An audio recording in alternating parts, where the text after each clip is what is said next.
After the smoke had cleared after the battle for Manila in February 1945, it was as if the city that had been there before it, elegant and manicured, had completely vanished, and been replaced with a sorry, tattered, beggarly place.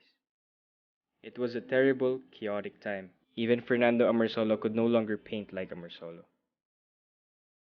In those bleak days, it became both a necessary refuge and escape. It was a way of exorcising the horrors of war, which continued to envelop the city until well into the 1950s. The post war generation of artists were not creating a separate reality, they were actually painting the New World Order, one of dislocation, suffering, poverty, and alienation. That original group was made up of six men: Hernando R. Ocampo, Cesar F. Legaspi, Vicente S. Manansala, Victor Oteiza, Romeo Vitabuena, and Ramon A. Estella, and they called themselves the Neorealists. Perhaps the most important facet in the development of Filipino modern art was the establishment of the Philippine Art Gallery. While it may not have been the first art gallery in the Philippines, it was the first to focus exclusively on modernist art. The PAG was quite literally ground zero for the avant-garde. Lead Ergilia had just returned from study in the United States in 1950. She had trained in public relations, and with 10 other women, she put together an outfit called Promotions Incorporated, which was a firm that intended to specialize in the American practice of marketing. Promotions Incorporated eventually morphed into the Philippine Art Gallery. It was envisioned as a sort of artists' collaborative or a cooperative and called itself an association.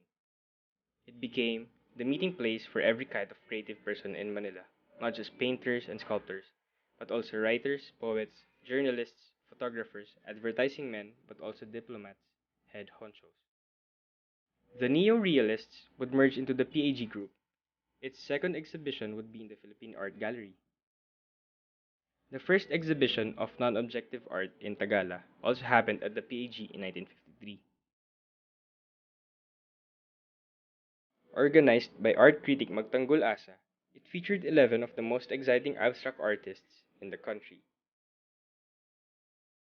It was events like this that built the PAG's reputation as an important gallery. We are privileged to have one of the works from that exhibit.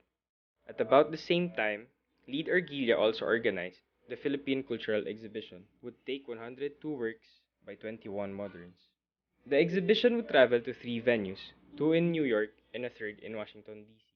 Two of the works featured in the exhibit are on show now.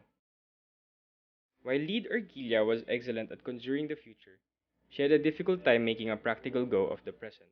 Without her charismatic and obsessive presence, however, the PAG began to falter.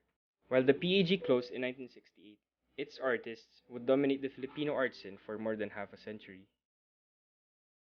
Several works acquired from the PAG have recently been repatriated from the United States, from the Mr. and Mrs. Anthony Stoner collection.